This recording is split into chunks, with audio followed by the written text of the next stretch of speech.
In my world there is music and good vibes and laughter and lovers, adventure and friendship. We know who we are. Hello and welcome everybody to Be the Wellness Podcast. Adam and Vanessa Lambert back in Venice Beach. Yes. And it's, what is it out there? It's gloomy. It's kind of muggy. It's muggy out there. What the hell, man? I don't know. It's really weird. Such amazing weather this last week up north, and here we are in sunny Southern California covered in goo. Well, you know, sometimes you just have to have the juxtaposition when things are that awesome. Yeah. Like, the weather can't even compete. Right. Can't even compete with the experience. So it's like, I'm just going to opt out. Yeah. I'm going to be like, I'm going to idle for a second so you can just really relish in how amazing the weather was last week and how perfect it all came together. Yeah. You don't get good weather all the time. Yeah. I mean, come on. Yeah, well, I mean, that's just like what makes good is bad and bad makes good. You got to have that yin and yang, right? So we're having like this little idle after this intensive explosion of amazingness. Right. Seems kind of appropriate. Yeah. I see. The thing is, like, because I'm with you on the whole yin yang, right? Yeah. Oh, it's not yin yang. Yin and yang. Yin and yang. Yeah. Thing, but I just kind of always thought that the yang to the yin of weather in California was our income tax. It wasn't actually different weather. No, I mean, because you pay for it to live here, and you're like part of the deal. Well, that's still happening too. Yeah, but that's what I mean, though. So we're paying this crazy income tax to live in California to have the good weather. Yeah, you're right. So there shouldn't be that much more negotiation. To be fair, it's really not that bad. The weather? Yeah. No, it's not. I know, but it's it's like moderately less amazing than a normal day. Yeah. But it's still pretty good. It's true. Yeah. Yeah. I think Ask anyone anywhere else. Yeah. Except, let's see, where? No, that's probably it. I think it's except for Guerneville, California. Yeah. Yep. They definitely had it going. So we did a really exciting and special podcast that we're going to get to in a moment. But first, we want to just remind you guys that tomorrow kicks off a special 4-week Unveil Your Wellness and Meditation Challenge. Yeah. And, every year we have a couple of months where we add in an extra bonus week here and there. And this is one of them. So make sure that if you want to join up, that you do it this month because you'll get 4 whole weeks of coaching. Yeah. Which is really awesome. Yeah, instead of 3. Yes. Because it's normally 21 on, 8 off, or 7 off. Exactly. So you can finish the summer strong. Yeah. Yeah. Gosh, is it time to finish the summer? Dude, it really is because we're going into August. Which, oh my God. Which means it's happening. When is the official end of summer? August someday. I don't know. I thought it was. It was in September. Maybe it's in September. But still, it'll be here before you know it. But yeah, we're in the final challenge of summer. Yeah. So to speak. I don't know. Maybe the first couple weeks of September is in. It's hard to say. It doesn't really matter. Summer's winding down. The bottom line, if you want to jump in on a 4-week challenge, yes, now's the time to do it. Now's the time. Yes. Yeah. So we are really excited to bring you this extra special episode that was recorded live from B-Fest. And, we didn't really know. We've done live podcasts in the past, and we weren't really sure how it would be in front of a larger live audience. But it was certainly very, very special, and we hope that translates to the audience members because it was, to say that B-Fest was a magical experience is really, there really is no words for it. So magical is kind of the best that you can do, but it was really, really amazing and beautiful. And, I was joking with everyone and I said, I'm basically just going to post on Instagram. If you weren't there, you fucking missed out. Mic drop. Just call it. No more posts. No more posts. Yeah. Yeah, it really was a spectacular event. And this is something that in all of our sort of post-retreat wrap-ups, we always talk about how this was the best one ever. It was the best one ever. Yeah. And the reality is that, like, they all have something unique about them and special about them. And this was no exception. I mean, it was just an absolutely spectacular event. And really was. The people who came just brought it. Yes. And that, from the coaches that we had there to the clients that we had there to everybody, it just really, it couldn't have gone any better from my perspective. I thought it was amazing. Yeah, no, honestly, people kept saying like, if there was anything that was off or didn't go well, like we have no idea. And honestly, like there wasn't anything. Yeah, there wasn't all it these was like surprising to us. We're Right. like, no, actually, like it was pretty perfect. yeah, it went well. Yeah. And yeah, if you weren't there, you missed out. You did. I mean, like, we don't want to be dicks about it, but like, it's kind of lame. You missed it. Yeah, it's too bad. The good news is it's going to happen again. It is going to happen again. Yes. And, you know, I think if anything, this first run made us even deeper committed to this concept. Yeah. Which is this larger community gathering. And there's just something that is encompassed in this experience that just, it doesn't take place in the smaller retreats. And of course, those are super special in their own way. But there was something about like the buzz of having the bigger hive together and really feeling that like hive mentality, flow state, connection, whatever it was really, really special. And Adam and I equated it to our very first Burning Man. Right. It was like equivalent to sort of the expansiveness and the overwhelming profundity of that experience for us. I mean, and we were not the only ones. Several people said that it was very much like their Burning Man experiences if they'd been, or, you know, that they could imagine that this is probably a little bit of what Burning Man is like. This kind of just overwhelming, transformative, loving, beautiful sense of experience. Yeah, and like what's possible, you Yes. know, and that's one of the things, and what's possible on a human interaction level, and like how you can be with other people around you, you know, and that's something we talk about all the time, and that is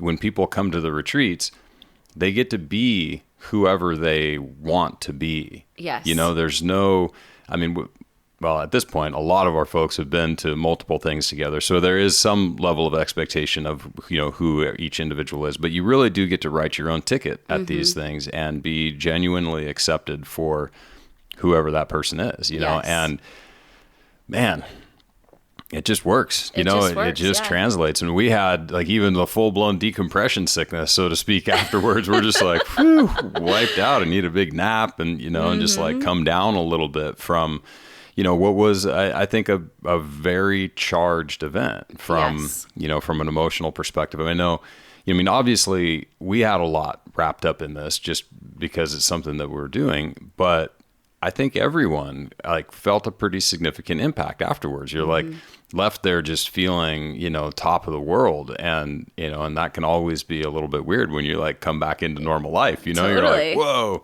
Yep. man, where's my Airstream and my amazing meal? Like, isn't it just supposed to be here right now? Where's our dance party? And where's this? Yeah. You know, and the other thing about it was that folks brought members of their family that who've largely not been involved at all. Or, you know, people also came that were brand new. This was their first experience to coming in to be the wellness in general. And, you know, what I was so amazed by was it didn't matter. It didn't matter if you were a 4, 5, 8 year seasoned vet, you know, if you're Meg McGill who's been to every single retreat, or if you're, you know, John Fairless, Sheila's husband, who came just because he's like, okay, honey, I'll come with you. Like, these are I know you like these people, so I'll come. It did not matter. You know, to Liam, who was Jamie and Brian's 18-year-old son, like, it just didn't matter who you were. You got connected in, and it became your event too. Yeah. You had your experience, and your experience was your own, and it had nothing to do with whoever brought you.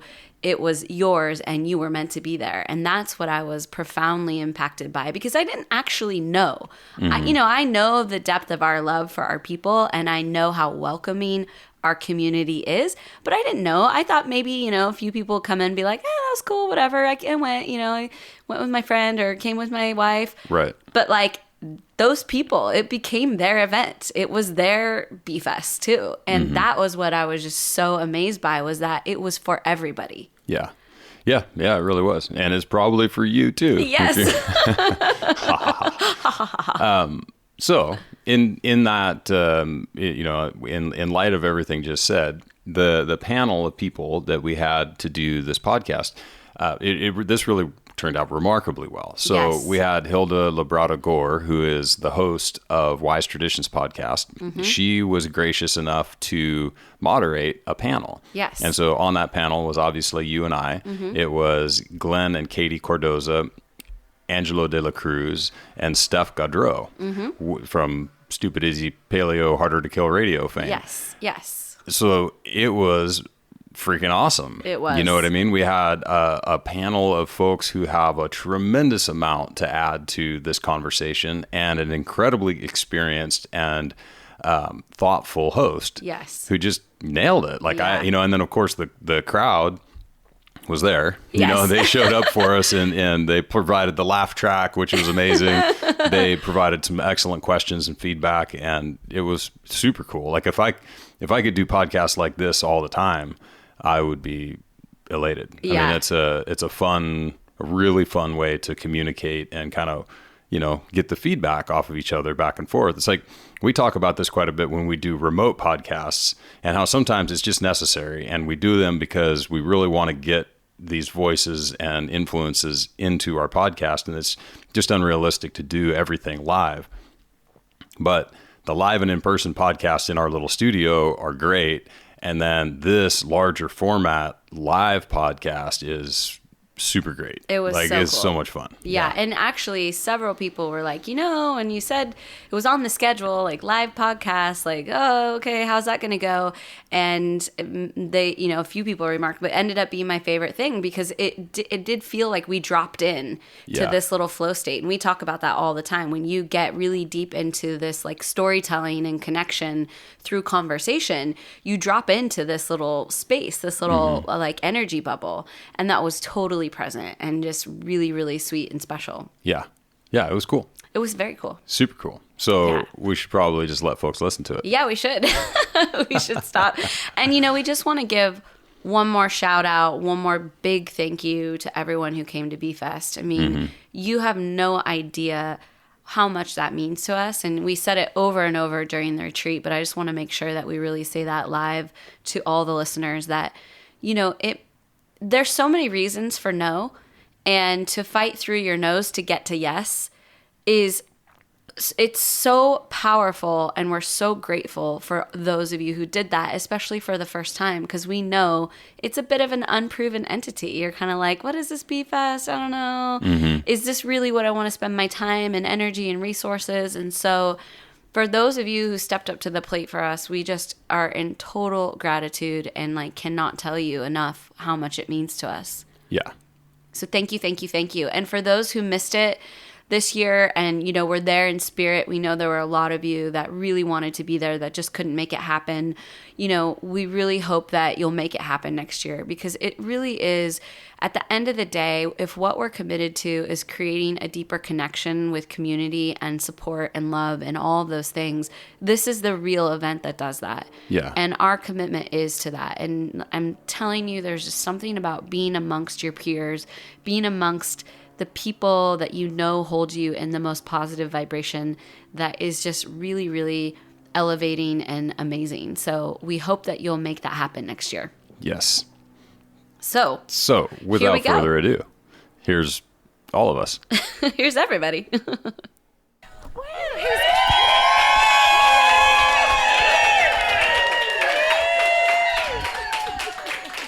Hey, everybody. We are so excited to be here. We are part of B-Fest 2018.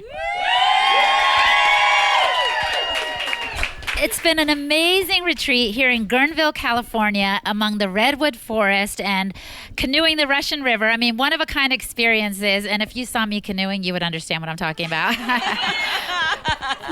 We had a little bit of the zigzag thing going, but it doesn't matter. So what we're going to do tonight is just give these folks who are health and wellness experts a chance to tell you a little bit about their story, because we've had a million wonderful conversations as a part of this community, but we haven't each gotten to talk to each of you, and we want to know more about you, kind of what's worked in terms of wellness and some of the mistakes you've made, so we'll all feel better about the mistakes we've made as well. So I'm just going to kick things off by introducing myself, and then we'll just go down the line. Each of you just say a little bit about who you are, and then we'll dive into the questions and the stories. Okay? So I'm Hilda Labrada Gore. I'm the Wise Traditions podcast host and producer. I'm a podcast consultant, health coach, fitness professional, mother of 4. I've got a lot of things going on. But I'm so glad to be here, a part of this wonderful B-Fest. Awesome. I'm Vanessa Lambert, and I am the co-founder of Be The Wellness and a lover of people. Yes. And that is my biggest credential, to be honest, because everything kind of falls under that. I really honestly am here to love the people that are here and hope that we can impart whatever it is to make a difference in your life so that you can go out and spread that message in the world. So that's what I'm all about. Awesome.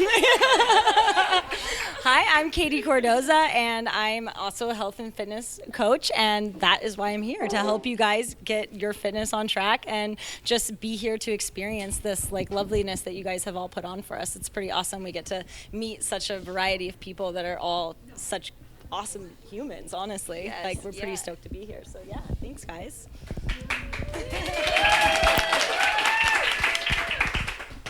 I'm Glen Cordoza. I am also a trainer and writer. And yes, I'm just here to share knowledge and experience everything. I think it's incredible to be in a place where you can communicate with like-minded people and laugh and share stories. And yeah, it's truly an honor to be around such amazing folks.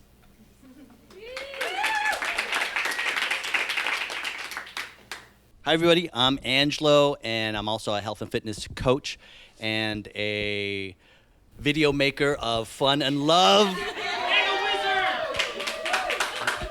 And yes, just like Vanessa, I think that's why we get along so well. I'm just loving to be with others that are looking to progress further their not only health but their quality of their lives. So I love you guys, and can't wait to get your questions and finish off the weekend with a bang. So I'm Adam Lambert, but I am the co-founder, co-creator, I guess, of Be The Wellness, and the host slash producer of Be The Wellness podcast and all of those things. And this is a new career for me. I just ended another one, which, it's like it's a midlife, well, hopefully midlife, so 80 something, that'll work out. Change for me, but I have a background in strength and conditioning, a background in nutrition and all of this kind of stuff. And what it really comes down to at the end of the day for me is trying to take these somewhat complex things of strength and conditioning and nutrition and how to integrate these things into your life and turn it into something that everybody can understand and ultimately become self-reliant and capable of handling this stuff on their own. Because while there is 100% a necessity and an advantage to having a coach, there's also a massive piece of freedom that comes with being able to do the fundamental pieces of this for yourself. Because understanding who you are and how you move and how you eat and how that influences yourself and all of these lifestyle things, it's a massive freedom, right? So if you can make these tweaks and you can have something that happens in your life or in your body or whatever goes on, and have some understanding of what that is, and if it's not what's meeting your goals or if it's not where you're wanting to go, you should have an inkling of what to do about it. And that's really what I'm passionate about bringing to folks, because it turns out it's not common sense, but it's pretty simple. It's not necessarily easy, but it's simple, and I'm committed to helping you all figure out what that is.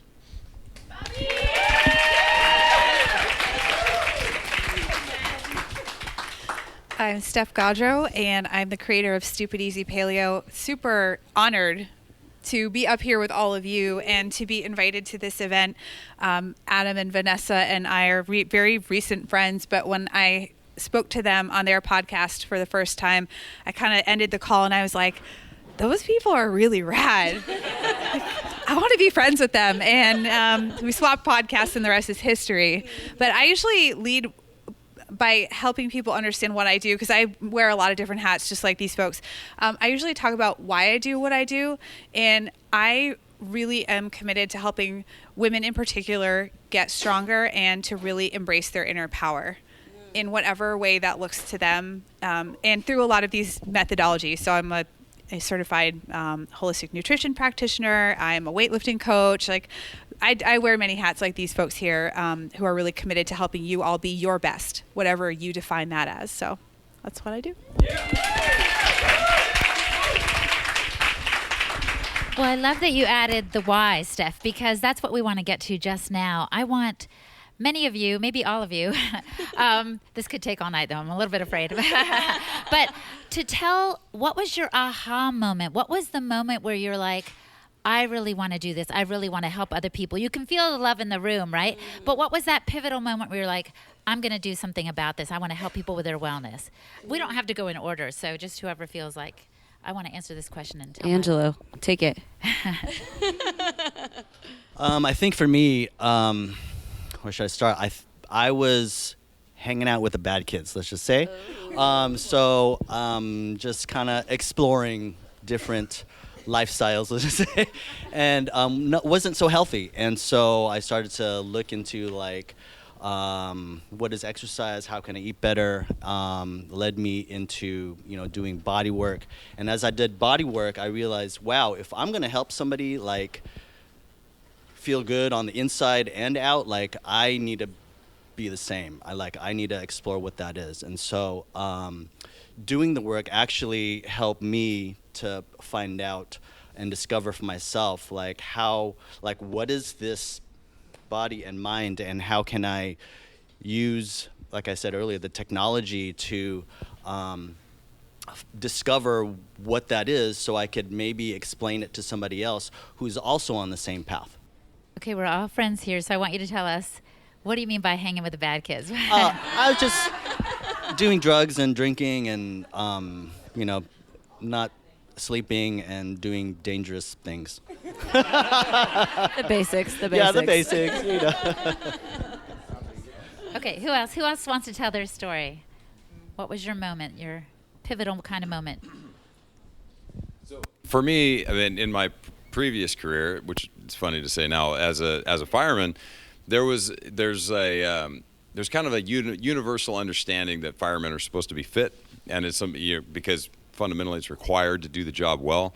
And what I found was that the sort of standard strength and conditioning and nutrition information that was out there via, Men's Health magazine or, kind of whatever's available to you, those were all the things that I was following. And there was actually this pivotal moment, as a young company officer, where all of a sudden I was responsible for maintaining the health and fitness and overall operational ability of the folks that I was supervising, that I realized that the kind of standard bodybuilding and running bit wasn't enough, and there was, it's kind of a tragic story, which I won't go into like in full detail, but there was a time in Denver, Colorado, Denver Fire had an incident where some folks got trapped. One guy in particular got trapped on a second floor, a fireman, got trapped on a second floor of a building right near a window that was laddered, and he died right there. And nobody could get him out of the building. He was stuck in this very precarious position, and he literally died in front of everybody that was there trying to rescue him. And so out of that came what was called the Denver drill, which was everybody just kind of put their heads together and said, how would we rescue someone if this was, if we were in this situation, how would we get this guy out of the building? And it was during this sort of trying to figure this piece out, we built this prop that simulated the room and all of the things that this guy was in, that I recognized that what I had been doing did not provide me with the strength and capacity to actually do what I needed to do to help the people that were working with me, let alone the public. And it really opened my eyes to like, well, what else is there in fitness? I got like a 350 bench and I can run, a 6-minute mile or 3 of them in a row, but I cannot get this guy out of the building. And it really opened my eyes to this whole other aspect of performance that just wasn't there before, and where I grew up, I played football and all the sports and all that, but we didn't have like a legitimate strength and conditioning program. And it set me turns out I'm kind of a researcher and super dork when it comes to this kind of stuff. And I was like, all right, what do we need to do? Like, what is this energy pathway that's missing? And it really, that's really what fired me off into this whole world where arbitrarily we were living in Chico, and I'm Googling around, looking for like who does awesome fitness that works this pathway that I don't even know what it is at this point, but why am I missing this thing? And saw this guy online like flipping tires and swinging hammers and all this. I'm like, who is this guy? And it was Rob Wolf. And I'm like, where is he? I'm like, dude, he's in Chico. Like, this is so bizarre. I'm like, all right, well, I'm going to go and train with this guy. And that was like really my first sort of step into that world of, wow, there's this entire other thing going on in fitness that makes so much more sense for what we're doing in the fire service, and it's so important that we actually have a grasp on this. And so we started taking that stuff and moving the ball forward, and that's changed into a lot of things now. I mean, obviously the fitness aspect of it is still incredibly important, but of course, you know, Rob, pre-paleo Rob, it was still like gluten and all of these things, and we're like, nah, it sounds like bullshit, you know? Like, what could possibly be wrong with whole grain breads, and how could this help me get somebody out of a building? Yet here we are, you know, 20 years or something later, and it's a pivotal piece of, you know, who I am and how I've kind of come up in this world of helping people to fundamentally do their job better, you know, and then that, of course, is translated into other things. Yeah, so I think this is such a great question for all of us to answer. So I would really love to hear everybody's answer, but I'll just say that for me personally, when I look back on my life, I think about the moments that are most precious to me and the experiences that made me feel my aliveness the most. And often those times are feeling a sense of command over who I am in my humanness. And that could be either climbing a mountain or surfing a wave, or just knowing that I have the physical or mental faculties to navigate whatever is in front of me.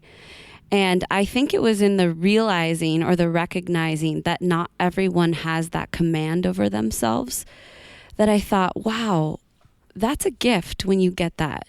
And there are ways to develop it. And so for me, it was just about, how can I help others experience that more? How can I help them to maybe hone in some of those skills that I've gotten from my coaches, Rob Wolf being one of them, Katie and Glenn being others, Angelo, Adam, this whole staff, all of these people that have been, you know, people that have helped me to curate that for myself. How could I help to communicate and pay that forward? Because for me, it's not really about any particular measurement of physical aptitude. It's about the command that someone has over their life. And that's what I'm interested in helping people develop more. And so that's the juice for me. And when I realized that I could make a difference in that capacity, I was in. I was all in.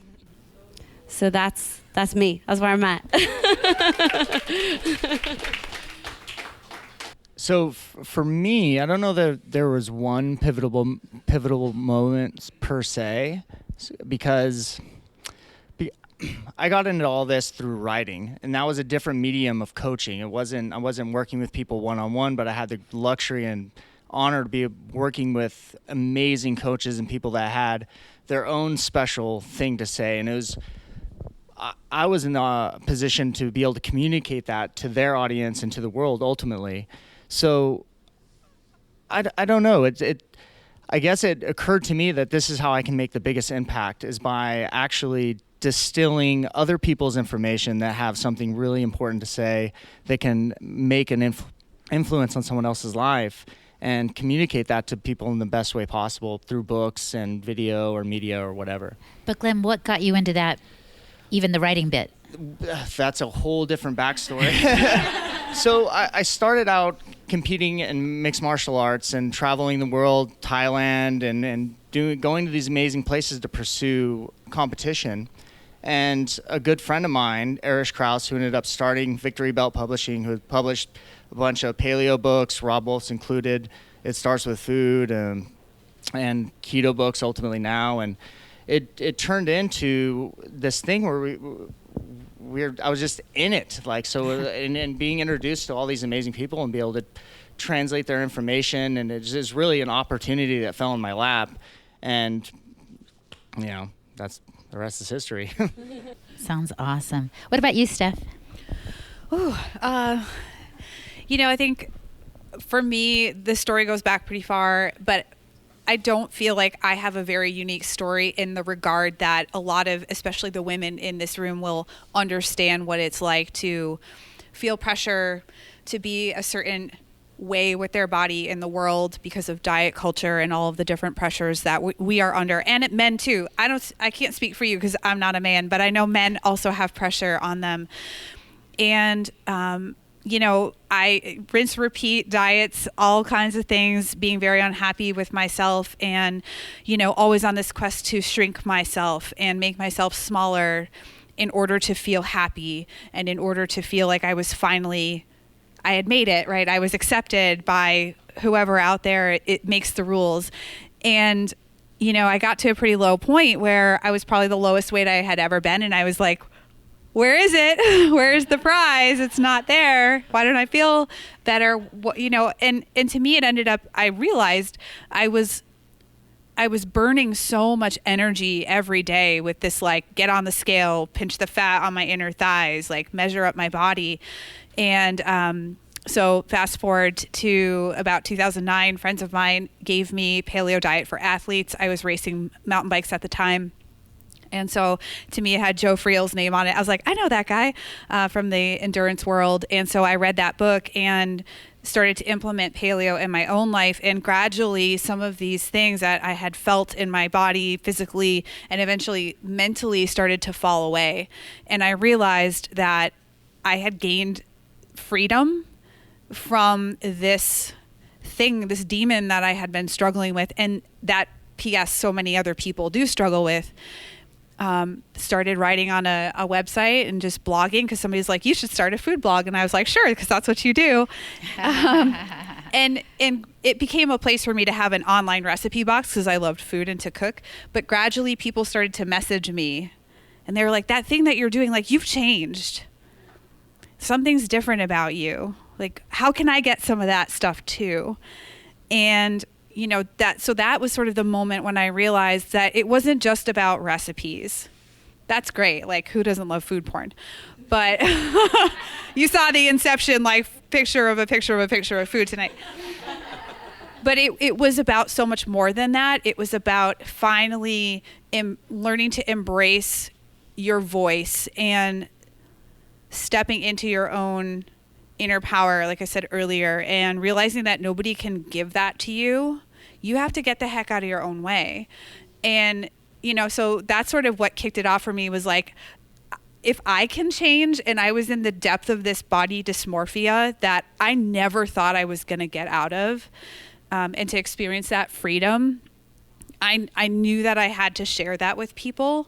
And I can't, I know I can't solve people's problems either, right? So that's like the catch-22, is that I can't take your journey away from you by solving your problems.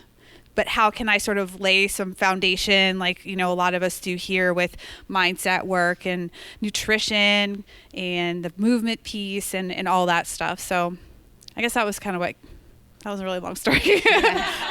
That's kind of what led up to it. And I think it really was unique because it's your story. And I think a lot of us, raise your hand if that resonates with you, with what she shared. Absolutely. Very powerful. And what about you, Katie? Oh, man. It's just, remember, it's your story. It's your story. Yeah, it's hard. I've gone through some of the same stuff that Steph did, like started with like the bodybuilding world and kind of doing that. Oh, is this on? Yeah. But yeah, I started with that, but really I started with sports. I was an athlete in high school. I played basketball in college, and really it was all about just progressing my game and how I could become the best athlete that I could potentially be. And when I got to college, even though I was training all the time, I actually had a really poor coach. In high school, I had all these influential, amazing coaches that had really been inspiring me. When I got to college, I had this coach that really stripped my love of sports and conditioning, like, really away from me, something that I really had never experienced before. And when I experienced that, I realized I never wanted to be that coach. I never wanted other people to feel the way that coach had made me feel. And that inspired me to just make people fall in love with training and strength and conditioning and how they can be stronger and be more capable, and how that leads to, like, more confident lives, and just it oozes into the rest of your life on just, like, being healthier and just setting a standard for a healthier life in general. And that kind of set me on my mission on, of course it was something negative that actually, like, made me become, more of a positive person and try to lead more of a positive life. Yeah. So that started it out. And then I met Rob Wolf, of course, and he was like the perfect cult leader. And and then I kind of followed suit with all that, met these guys, and then we just we've been so fortunate with such a good community that it's just harnessed, like, so much love. And we just kind of kept going from there, and here we are. It's amazing. So you're talking about Rob Wolf being an influence on you. Huge. How many people have been influenced by someone up front? Let's hear a round of applause.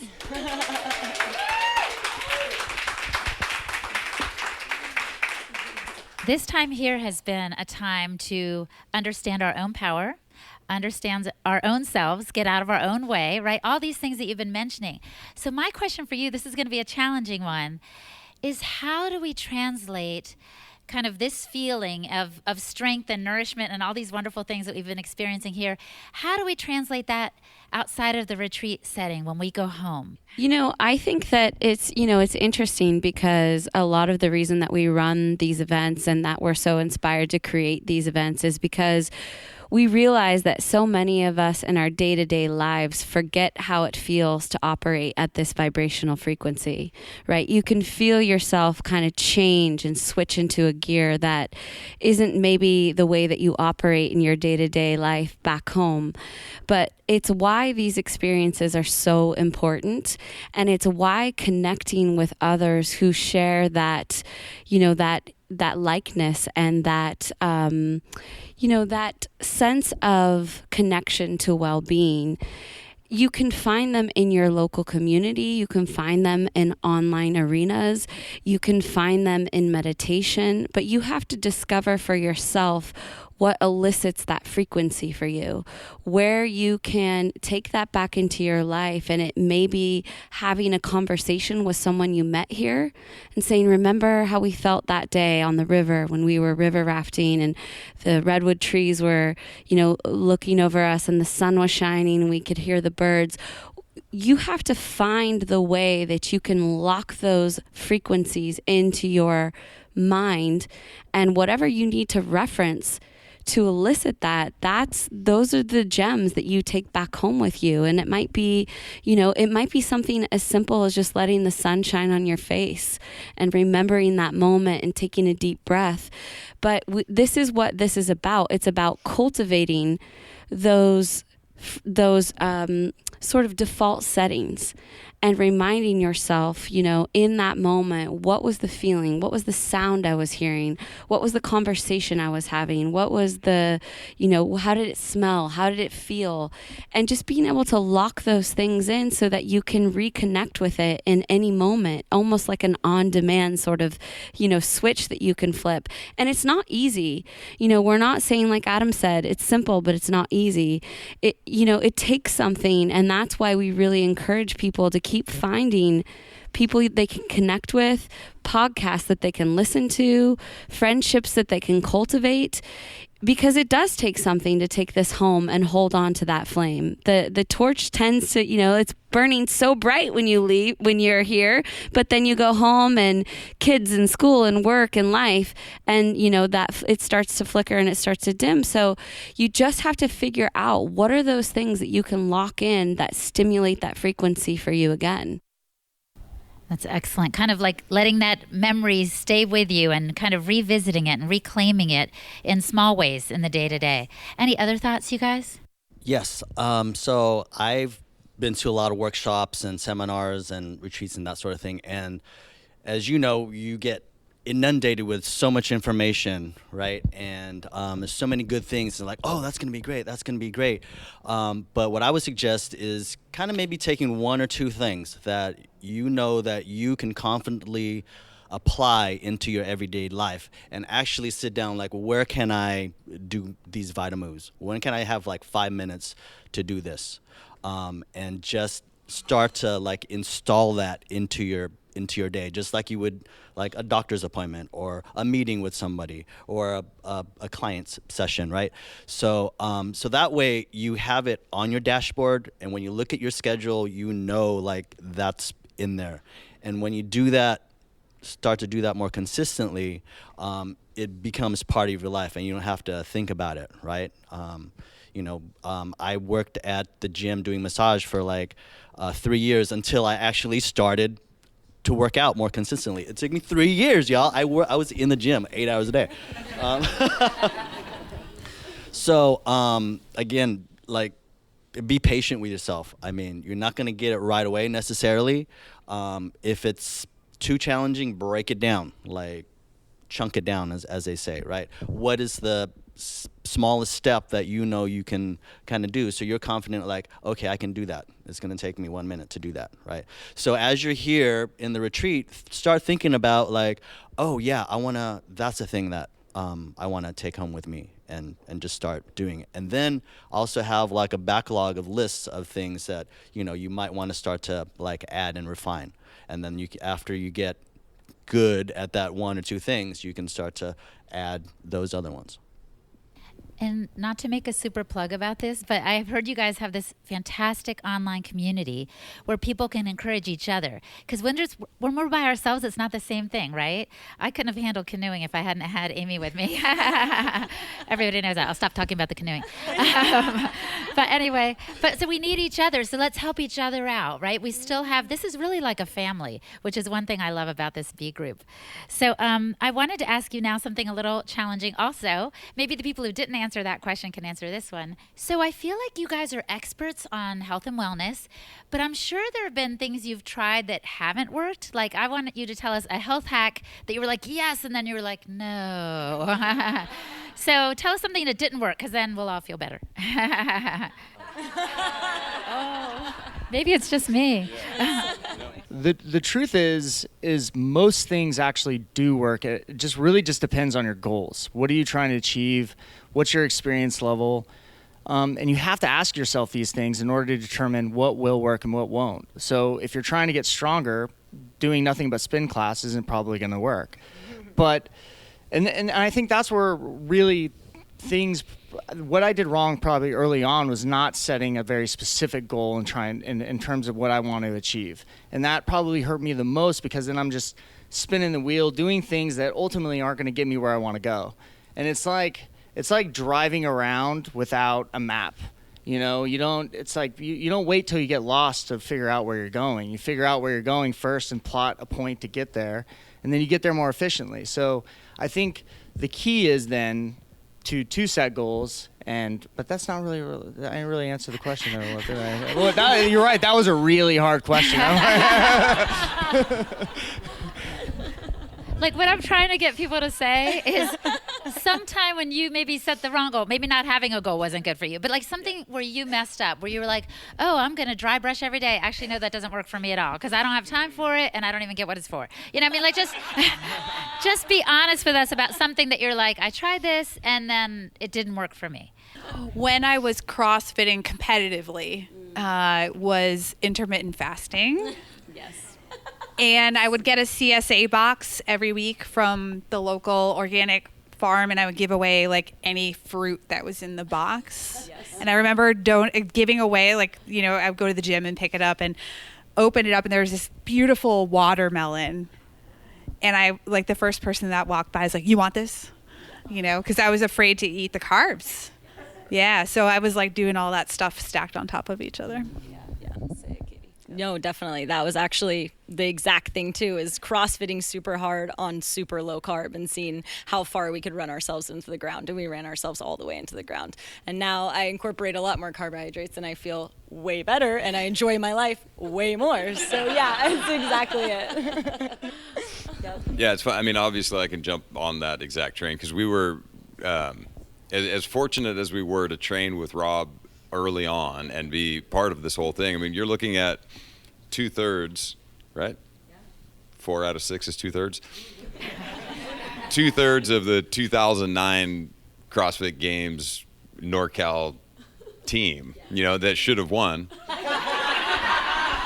And you guys can reference podcast episode like 6, 7, 8, 9, probably 14 to hear that full story. But a huge piece of that was that we were still trying to figure all this out, and so we were CrossFitting and we were super low carb paleo, all at the same time, without a lot of thought and sort of measure of what it is that we were doing, and just assuming it would work. I mean, we're fundamentally burning the candle at both ends. And to just kind of add on to that, I mean, even after competitive CrossFit, which to be fair, after the 2009 season, I was crushed. I had zero desire to train. And anybody that's worked with me, or probably anybody else for that matter, when you start to feel like you don't want to train, there's a problem. Like, especially if you enjoy it. Like, if you're a gym person and all of a sudden you're like, I don't want to do this, I'm burned out, I'm shot. there's a real problem, and it's probably mindset. It's definitely nutrition. It's probably the way that you're training. I mean, a lot of those kind of things. And I had just kind of doubling down on this whole thing. I mean, the one experience that I had where I was pretty on board with keto the first time it came around, not like now, but a couple of years ago when it was popular. And I was like, oh, this is definitely what's up. I mean, the science is here. I totally get it. This 100% makes sense to me. And it was absolutely untenable with the stress levels and the lack of sleep and the job that I was working. And it became very apparent, but I was like, no way, this is, it can't be. Everything says, and the science is here, and I understand this because it's what I do. Why doesn't this work? And I ran myself pretty hard and like into a pretty significant hole trying to do something that was just fundamentally contraindicated. And I think that's probably the biggest fail that I've had in all this, besides my original singing career. But there was no hacks involved in that. It was just, didn't pan out. American Idol isn't what it's cracked up to be. It's like everybody makes you think you're a star and then you win, and what happens? Like, no, nobody knows American Idol winners. But, well, and then my stand-up career, that was a fail as well. But I'm glad you guys are all laughing, though. It seems, it's making me feel good. But the reality is, though, and I think kind of the take-home message from that is that regardless of what someone else is doing, if it's not working for you, it's not working for you. And obviously there's ways of doing it right, but if you're checking all the boxes and everything that's known to be done and it's not working for you, you need to stop and reevaluate and try something else.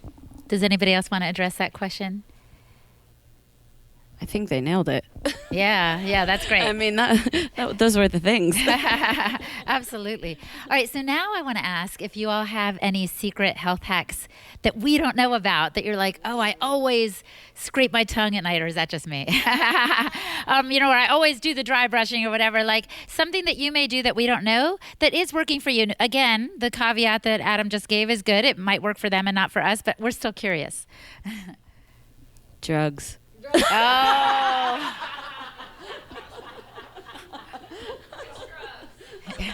The good ones. Only the good ones.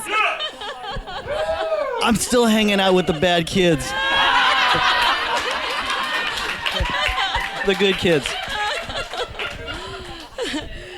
I mean, it's probably not like really that secret, but psychedelics have made a huge imprint on my life, and I'm not ashamed to talk about it because I honestly would say that like they've saved my life in a lot of ways. And the reason that they saved my life is that they helped me to let go of my shame about the things that I was ashamed about as a young girl.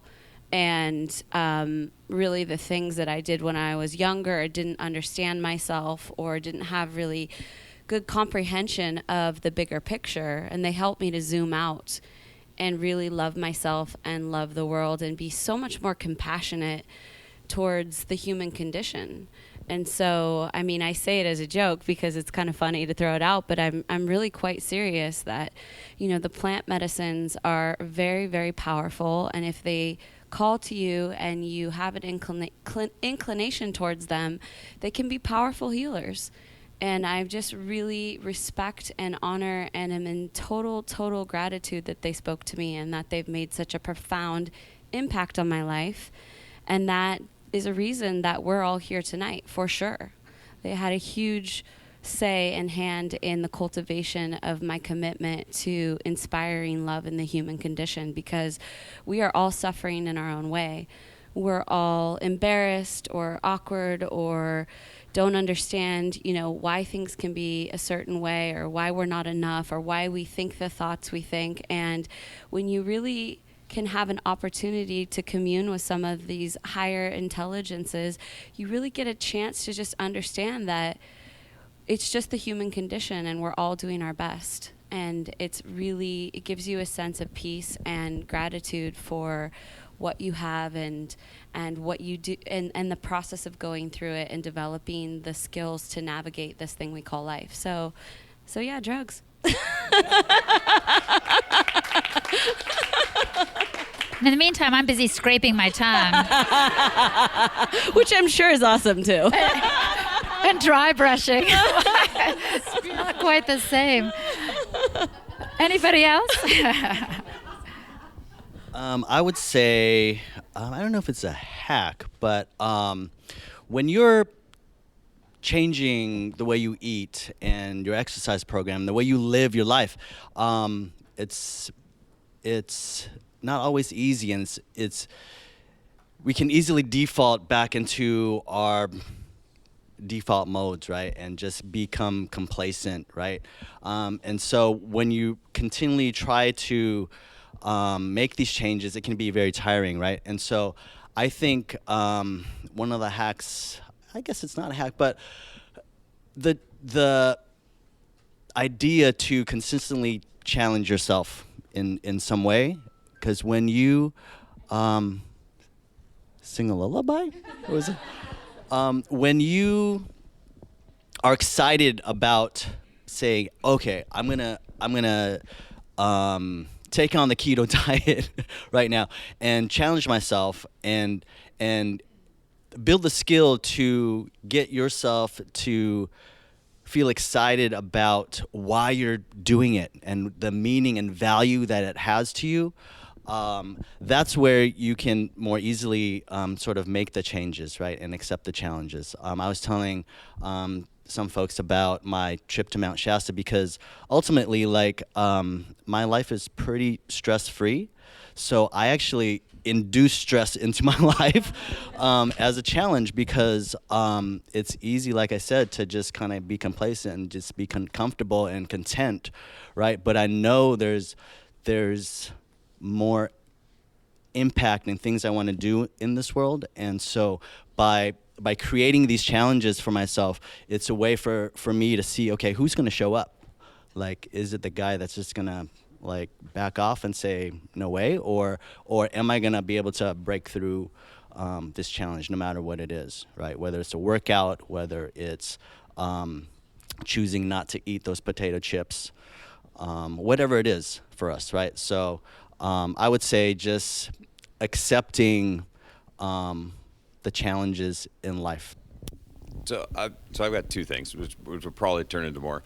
But the so one thing in the kind of ancestral health world, it's, I don't want to say it's like taboo to talk about supplements, but a lot of people, if you talk about supplements, people are like, well, man, you should just be getting everything from your food, which is true. You know, I mean, supplements by definition should supplement a healthy diet, right?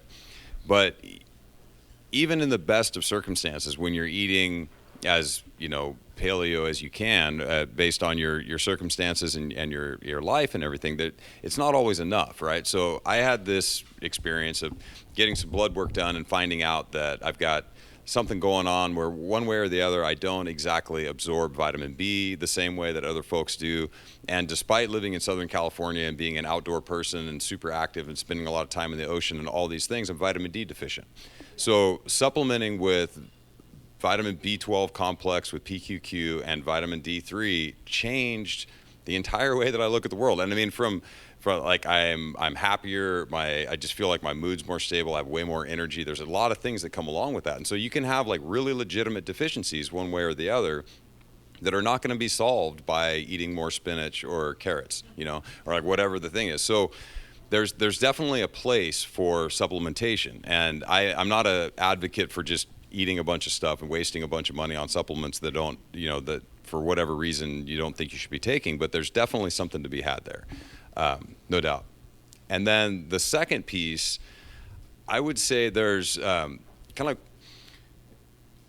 there's this situation that goes on in your head when you're making a decision, kind of piggybacking on what Angelo was saying.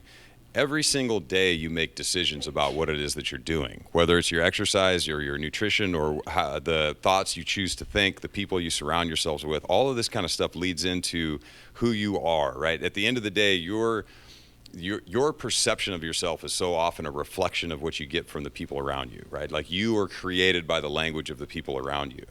And this is going to get a little off track, but I promise I'll land the plane here. So if you can think about the moments where, taking it back to just really the health hack thing. So there's something you're trying to achieve. There's some resistance there. Like, why is it, if there wasn't resistance, you wouldn't be trying to achieve it. It'd just be something you do, right? So if you're trying to achieve something, what's holding you back? And often it's all of this stuff that goes on in your life and these things that you might have going that are making you maybe doubt why you would make that decision, or, oh, this is too hard, or eating the potato chip would feel better than not eating the potato chip. And there's all this chatter and all this stuff that goes on, and it can be simplified down to something that I took out of some of our landmark work, like the fourth cult we joined. And there was something that one of the leaders said one time, which, I mean... This is the fifth one, by the way. Yeah, you guys are all part of the fifth cult, and it's the only one you need. It goes to 5, and that's it. But there was something one of the leaders said that really stuck with me, and what she said was that all there is the next thing to do and your word in the matter. Meaning, are you serious about what you're trying to do, and what's next? And if you break that down into the absolute moment where you're talking about that bag of potato chips, you look at the chips, you're like, oh, those would be amazing. What am I trying to do, and am I going to do it?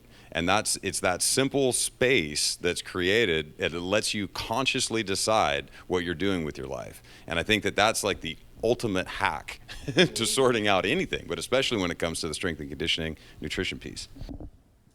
Can you repeat that landmark phrase one more time, just so we get it? Seriously. Yeah. So it's the next thing to do and your word in the matter. So what's next, and what does your word mean? And your word to yourself, your word to the people around you. It's an outgrowth of kind of the integrity thing that they really hammer on in there. Like, don't be late to class, all that kind of stuff. Yeah. I'm usually late because I'm brushing my tongue. I'm just still in the bathroom doing that. So I wanted to ask you guys, you've given so much on this retreat and in all these ways in which you coach people, which is fantastic. I want to ask you each what you've gotten out of this particular experience. I think one of the values you have is be present. So if you've really been present and not just busy serving tables or giving the next person a hug, can you tell us each a moment where you've received back? Because I know that's kind of a principle of the universe, right? Given it will be given to you. Well, honestly, I think there was a moment last night, actually, where there was a band here playing inside. There were some folks outside roasting marshmallows, smashmallows for s'mores. There were some other folks around the other fireplace inside, and there was just a general sense of well-being and harmony, and like the group had bonded and connected, and we were now in our flow state together. And I think that was the moment for me that was like, we've arrived. We're here. And, it's just the culmination of what I'm committed to creating in the world, which is connection and love. And I just felt it. The room was just warm with that love sense, and the band was just like this perfect accoutrement to that emotion. And that, for me, I think last night was just... it was really beautiful, and it was special. And so, I mean, there's so many little moments, but last night just felt like, all right, we're here. Absolutely. Anybody else have a moment that you're like, oh, that really touched me? Well, let me just piggyback up a little bit on Vanessa, because that's what I do. Believe it or not, you would think that given the two structures, she'd be the piggybacker, but that's not the case. And it really is. There's something, because we've been doing these retreats for a while, right? And there's something that happens, and it's like the gel moment. It's when the switch flips, or the flip switches, however you want to say it, where all of a sudden this group of people who came from wherever, who may have known each other on the internet briefly or not, now all of a sudden is operating as a group and as this sort of cohesive unit that's just doing this together, And there's something that's just amazing about that. And we talk about these kind of things. We're like, oh, it happened. It's like, it already happened. It's amazing. And it's because of what we're trying to create, the community that we're trying to create, and I don't know how else to say it, what we're trying to do, it's that thing that when that happens, it gives everything back. It's all of a sudden the work, the planning, the stress of, is this a good idea, or will they like us, all of this kind of stuff just goes away, and it's like, no, this is why we're here, and this is the deal. And I saw somebody raise their hand out there. Marie, if you have the microphone, can you take it to just a couple folks? We're not going to take a million testimonials, because I think everyone in this room has a moment, right? Don't make me go back to the canoe thing, though. So, Ashley, was it you? Did you have something you wanted to share? How much we've loved our time at AutoCamp, and actually how much love we've received from AutoCamp as well. And one of the people, Kathy, who runs this place, is like, you've restored my humanity and humans. My faith in humanity, because of how awesome this group is and how giving and loving that you are to each other and to us. Beautiful. That resonated with me. Since I have it on, can you hear me? The little lady that played the flute. That moment, yeah, you couldn't make that happen.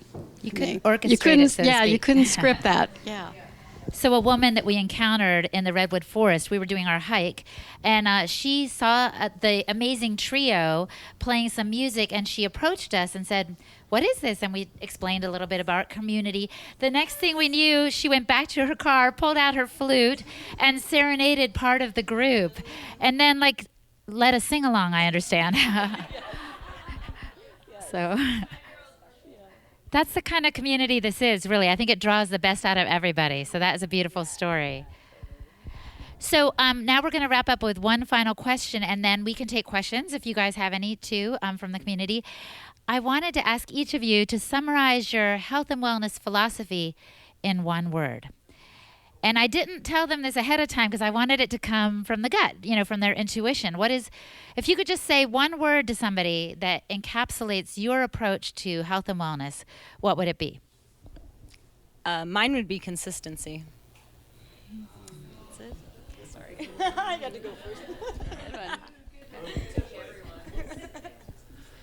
I suppose mine would be discipline.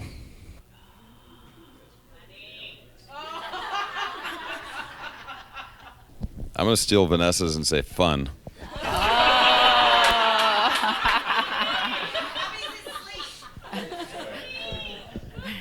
I would say love.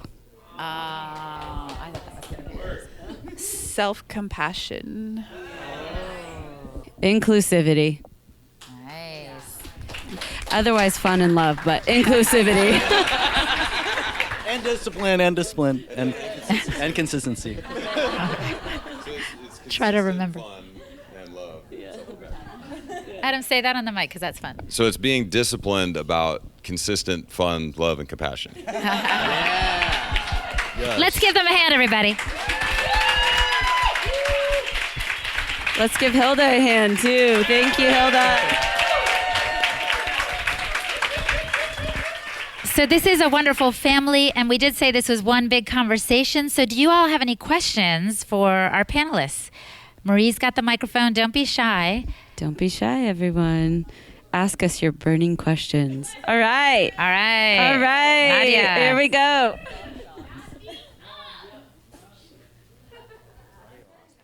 So I'm going to preface Nadia's question with, she's a lawyer. Oh. She asks a lot of questions, but they're usually good. I just want to know, there's been a lot of change in the education over the years of what's good protocol and what's bad protocol. What is the thing, if you could tell us one thing that you've changed your mind about in the last year, I would say, or 2 years at the most, between what you used to think was good for you and what you now think is good for you. Well, for me, honestly, this fat doesn't make you fat.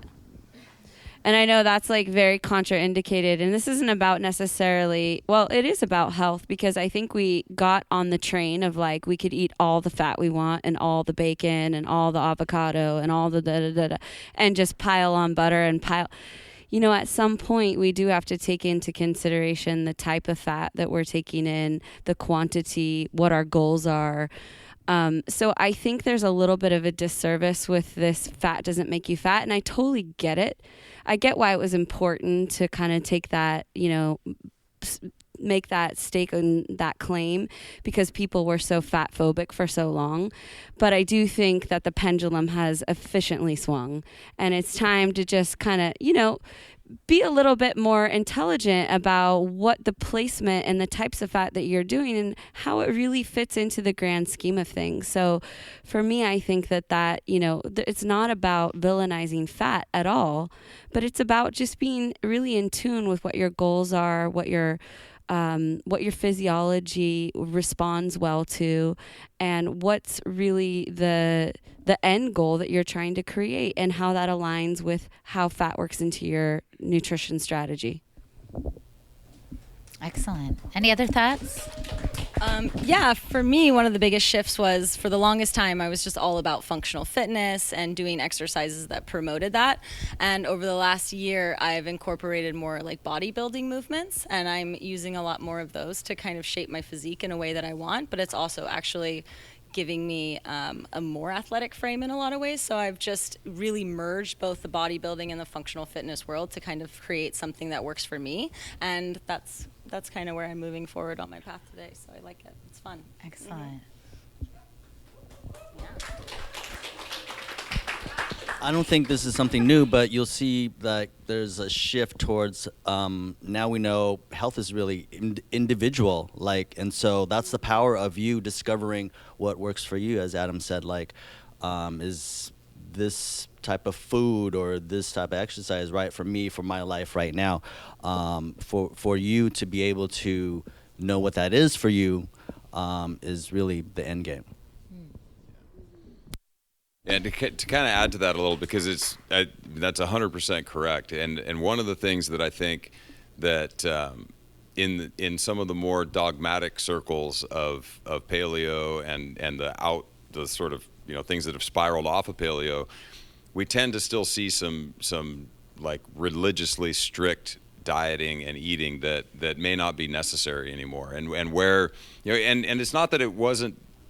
It's not that it wasn't right before. It was just the best information that we had. And now we have a little more information. And so like legumes are a perfect example. They were strictly forbidden for a long time until we had a little more data to say, no, actually the sort of the anti-nutrient qualities in most legumes are, they're dissipated by appropriate processing and cooking, So it's that kind of stuff, right? So while the sort of standard 30, 60, or 90 days, no grains, legumes, or dairy is still like a fairly solid prescription for a lot of folks where they start, I think where you wind up might be a much more inclusive diet. And I think that that's something that was missing from the conversation for a really long time. It was, no, this is how it is, and trust me, you're not going to want to go back. And the reality, I think, over the 5 to 10 year and beyond span for a lot of folks is that restriction means the lack of compliance in the long run, and so if we can really just understand and do the extra little bit of work to determine what those sort of non-negotiables are from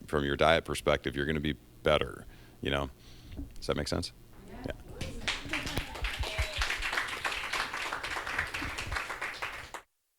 Yeah. You stole my answer because I was going to say hummus. But in all seriousness, it's been even just relaxing for me personally in terms of going back to the drawing board with some nutritional therapy stuff, looking at my personal deficiencies and what wasn't working super well in my body, like liver, gallbladder, for example, knowing that there are certain legumes that just still don't work for me, but really kind of taking it back to real whole food, properly prepared, that sort of stuff, kind of less than pricey, and just kind of laying that bare to people who come to the website too and saying hey, we're actually going to be shifting things around here and being, welcoming more people into the fold, I think, and saying there are going to be some people who, I did, took the trash bag and I'm cleaning out everything out of my fridge and this is going to be awesome. But the reality is most people have kids or a spouse who's not quite on board or cohabitate with somebody, and them starting this lifestyle and coming up against a wall of restrictions, and also the orthorexia that can come from that long term when there's really no solid evidence that person has to avoid those foods long term. Those, I think, have all kind of reared their ugly heads in a lot of ways, and like you all said, sort of there ends up being a pendulum swing of kind of quote non-compliance back in the other direction where it's like, well, screw it all, I'm not going to do this. When in fact, if we had kind of met those people a little bit more halfway or where they are, they may have stuck around a lot longer and ultimately been a lot better off for it. Excellent.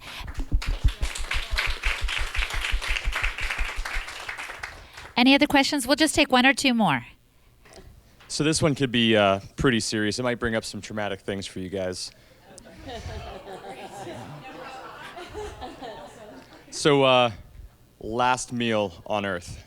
It could be paleo, non-paleo. It could be, but I want description, like deep, like fat kid description. So easy. Yeah. All right, I'll go first. So, Canadian bacon and pineapple pizza with ranch dressing. Probably, to be perfectly honest, it would probably be Primal Kitchen ranch dressing. But yeah, that's like that. I just don't know what's better. I have something that's better.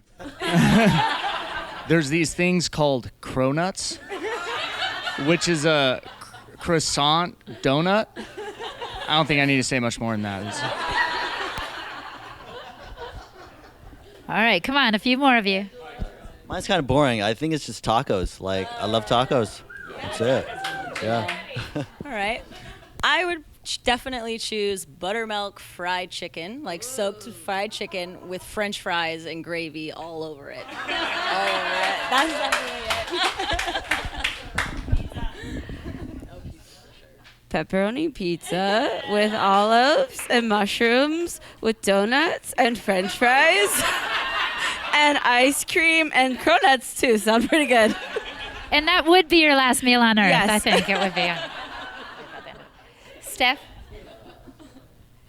Oh, mine sounds positively tame compared to all of these. Probably just like a big fat grass-fed steak with a lot of butter on it. A white potato, nothing green, and then some chocolate cake at the end.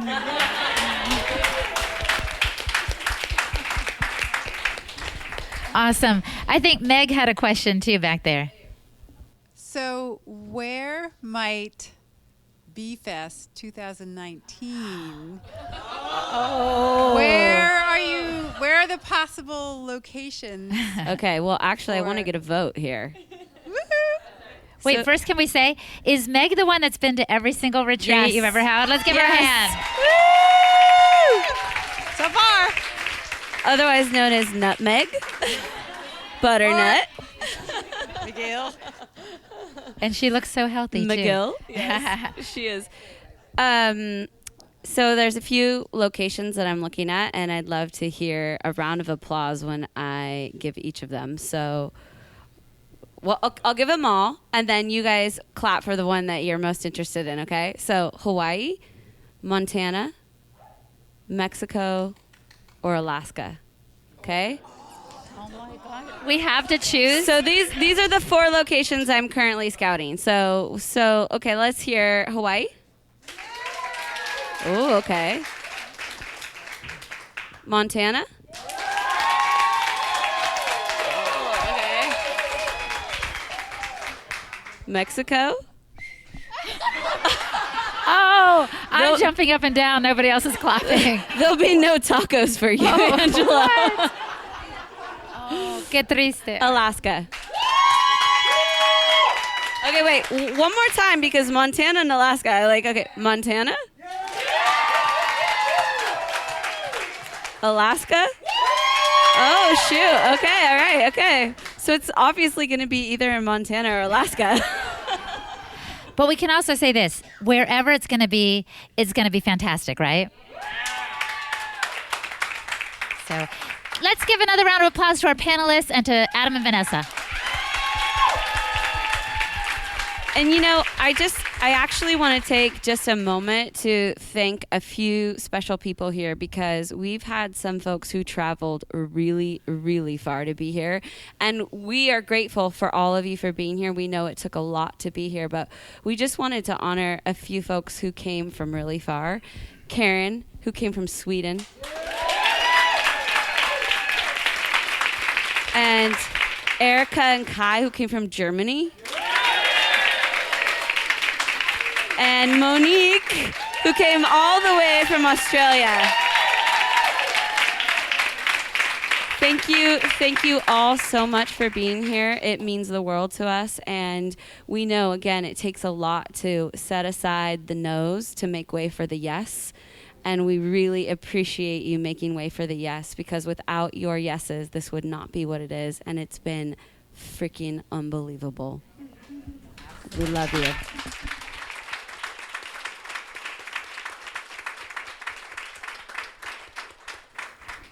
And that's a wrap, folks. We hope you enjoyed that panel and live podcast from BFest 2018. And if you did, you should come to BFest 2019. You should come. And, we are planning. And as you heard, there are several destinations that we're considering, but we are actually hopping on a flight this week to Montana to scout the location that we're most serious about. So we hope that you guys will start getting serious too. There is a wait list to sign up for the early bird offers or for the initial offers that are going to go out. So make sure that you go to the show notes, click on that link, sign up. You can also find it on the website under Retreats and Adventures. Click on the BFest link and you can sign up there. And, we're not actually growing the event that much bigger numbers wise, and we're pretty sure that 100% of the people who are there this year are going to come back, so there's only going to be a limited amount of space. So make sure that you hop into that wait list and you get the initial offers and you hop in right away. That's a fact. Yes. Bam. All right, folks. Have a good one. We'll talk to you next week. Bye. And I don't think I would be me without you being you. Your direction, expression, intention has taken us far.